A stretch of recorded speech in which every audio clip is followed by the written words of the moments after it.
अस्सलाम वालेकुम, welcome to agenda सीसस। मैं हूं ज़कलैंत जमल और आज हमारा लेक्चर नंबर 4 है जिसमें हम सब्जेक्ट वर्ब एग्रीमेंट को कंक्लूड कर देंगे।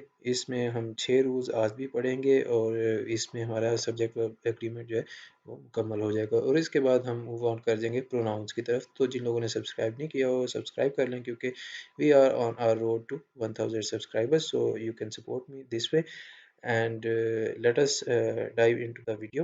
Rule number 18, Certain nouns are always used in singular form and followed by a singular verb। तो आपने पहले भी ये पढ़ा हुआ है कि जनाब कुछ nouns हैं जैसे हेयर है, इशू, एडवाइस, इंफॉर्मेशन वगैरह, ये सिंगुलर फॉर्म में ही यूज़ होते हैं और ये प्लूरल सेंस में यूज़ होते ही नहीं है और ना ही इनके साथ कभी प्लूरल वर्ब लगता है। ठीक है। तो ये सारे वर्ड्स हैं hair, issue, advice, information, scenery, luggage, mischief, bread, abuse, furniture, land, business, machinery, poetry. इनको आपने सिंगुलर ही यूज़ करना है। हर hair has turned grey now. ठीक है, ऑल्दो ये हेयर जो है अब उसके पूरे बालों को जाहिर कर रहा है but still it is singular. The scenery of Kasoli is beautiful. Then we have, is there any information in this regard? तो information है तो आप देखेंगे कि यहाँ पे is लगा हुआ है शुरू में, so this is singular. All the machinery is old. Machinery जो है वो पुरानी है। I have sold all the furniture that was useless. मैंने वो सारा फर्नीचर बेच दिया है जो कि बेकार था। तो यहाँ पे अगेन was है, सिंगुलर है। My luggage is lying at the bus stand. लेकिन अगर आपने इनको प्लूरल सेंस में यूज़ करना है तो फिर आपको कुछ एडिशनल वर्ड्स यूज़ करने पड़ेंगे इन नाउन्स के साथ ताकि आप उनका प्लूरल बना सकें। फॉर एग्जांपल आप एडवाइस है तो पीसीज ऑफ एडवाइस आप कह सकते हैं, पीसीज ऑफ इंफॉर्मेशन हो सकता है या फिर एक्ट्स ऑफ मिसचीफ है, लोफ्स ऑफ ब्रेड है। ठीक है, तो इस तरह से आप इनके प्लूरल बना सकते हैं। ये एग्जांपल्स देख लेते हैं। He gave me many pieces of advice. ठीक है, एडवाइसेस नहीं आप लिखेंगे, many pieces of advice. I have brought many items of furniture. तो आइटम्स ऑफ फर्नीचर जो है ये स्पेसिफिक है। Then we have they have purchased many plots of land. ठीक है, तो मैनी लैंड्स नहीं कहा, मैनी प्लॉट्स ऑफ लैंड लिखा जाएगा। I hope this makes sense and I hope that you will remember this. Then we have rule number 19. The word each, every, either and neither used as pronouns or as adjectives are always singular and require singular verbs। लेकिन इनमें एक exception भी है जो कि हम आगे जाके पढ़ेंगे। खैर आपने मेनली यही याद रखना है कि each, every, either, neither जो है ये मेनली सिंगुलर ही होते हैं। Each of them does have political ambitions. Then we have each employee is responsible for clearing his desk in the evening. Neither of the boys is eligible for taking the examination. Neither boy is eligible for selection. So आप देख सकते हैं कि इन चारों words के साथ singular, तीनों words के साथ ये बल्कि चौथा ईच भी है तो सब के साथ सिंगुलर वर्ब भी आया हुआ है। लेकिन जो एक्सेप्शन है वो क्या है कि if a parenthetical each follows a plural noun or pronoun the verb should be plural. तो पहले अगर ईच से पहले अगर कोई प्लूरल नाउन लगा हुआ है तो उसके बाद आप प्लूरल वर्ब यूज़ करेंगे। For example the members each feel their responsibility. अब यहाँ पे हिज नहीं कहेंगे हम, यहाँ पे देयर आ गया है। The members each feel their responsibility. Similarly, they each have their own problems. ठीक है जी। And 10 each of these books are required, not is but are। ये था जी ईच, एवरी, इधर और नीदर का यूज़।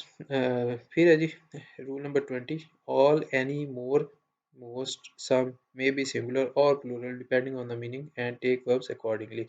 ये सारे जो है ये सिंगुलर प्लूरल दोनों होते हैं, ये उसकी सेंस पे डिपेंड करेगा जो कि उनके साथ नाउन है और उसी के हिसाब से आप वर्ब लगाएंगे। For example some of the books seem to old. ठीक है, तो कुछ किताबें जो हैं वो बहुत पुरानी लगती हैं, so seem to old. Some of the food is not good. इसमें से कुछ खुराक अच्छी नहीं है, सो यहाँ पे इज़ आ गया। आप उसको अगर उर्दू में ट्रांसलेट कर लेते हैं, अगर आप अच्छे ट्रांसलेटर हैं या आप उसकी सही सेंस बनाना जानते हैं, so there is very much chance कि you will get to the answer pretty quickly. तो ट्राई किया करें जो जुमला लिखा हुआ है उसको अच्छे तरीके से आप ट्रांसलेट कर लें या फिर डिकोडिफाई कर लें, डिकोड कर लें, तो आप उसको इजीली सॉल्व कर सकते हैं। All the typing has been finished, तो ऑल द टाइपिंग जो है अब यहाँ पे ऑल द टाइपिंग एक एक्ट को जाहिर कर रहा है कि सारी जितनी भी टाइपिंग थी has been finished. All the reports have been typed, तो यहाँ पे रिपोर्ट्स नंबर है, नंबर ऑफ रिपोर्ट्स है और प्लूरल है, so have been typed. Most of the goods have been sold and most of the stock has been sold, but more of these shirts are due. तो rule number 20 तक हो गया जी।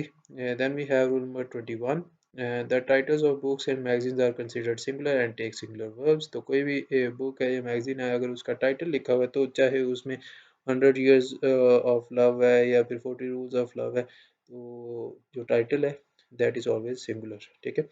For example the Hindustan Times, अब ये अखबार का नाम है जी, still has a wide circulation. ये चूँकि इंडियन बुक है और यहाँ पे आपको ज़्यादातर इंडियन रेफरेंसेस ही मिलेंगे। The two faces of Indira Gandhi, ठीक है। अब इंदिरा गांधी के दो चेहरे, अब यहाँ पे ऑल दो प्लूरल आना चाहिए, लेकिन चूँकि ये एक किताब का नाम है सो यहाँ पे सिंगुलर आएगा and this is. Rule number 22. The following words and their compounds are always singular and require a singular verb. तो body, thing और one जो है, इनके अगर आप compounds भी बनाते हैं, जैसे anybody, everybody, nobody, somebody, anything, everything, nothing, something, anyone, everyone, someone, no one, ये compounds हैं, तो वो भी सारे singular हैं और सारे ही जो है वो singular verb ही लेंगे, ठीक है जी। Something is wrong with him these days, तो समथिंग इज रॉन्ग आया है। Everybody in the office has tickets, everyone is required to clear their dues. Then we have nobody knows the trouble I have seen, तो nobody knows the trouble, not no but knows, तो यहाँ से आपको पता चल रहा है कि ये सारे सिंगुलर ट्रीट किए जाते हैं। No one is entitled to have his debts cancelled, ठीक है जी, ये सारे सिंगुलर है। Then we have rule number 23, a relative pronoun who, which, that used as a subject takes a singular or plural verb to accord with its antecedent। तो यहाँ पे भी एक relative pronoun आएगा, वो अपना जो antecedent है उसके accordingly singular या plural verb लेगा। For examples, measles है, measles is among the diseases that are curable। तो यहाँ पे एंटीसीडेंट है जनाब डिजीजेस, तो उसके साथ दैट लगा हुआ है जो कि रिलेटिव प्रोनाउन है, तो इस एंटीसीडेंट के साथ कोरेस्पॉन्ड करने के लिए यहाँ पे हमने लगा दिया है जी R. This is only one of the local papers that prints a weekly horoscope, तो यहाँ पे जो दैट है वो उसका एंटीसीडेंट है दिस, और this is only one of the local papers, तो ये एक लोकल पेपर्स में से एक ही है जो कि एक वीकली हॉरोस्कोप प्रिंट करता है, तो यहाँ पे हमने प्रिंट्स लगा दिया है क्योंकि ये एक ही पेपर है, the only one of the local papers, ठीक है। तो हम एक स्पेसिफिक पेपर की बात कर रहे हैं that prints a weekly horoscope.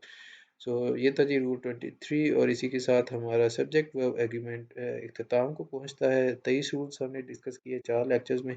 I hope that these lectures are helpful for you. मुझे कमेंट्स में बताइएगा आपको ये वीडियोस कैसी लग रही हैं, and I will be making more of these English videos and current affairs MCQs videos for you in the near future इंशाल्लाह, so stay tuned for that as well. और अगर आपने सब्सक्राइब नहीं होते जल्दी से सब्सक्राइब कर लें and become part of this learning circle, and I will see you next time. Take care, अल्लाह हाफिज़।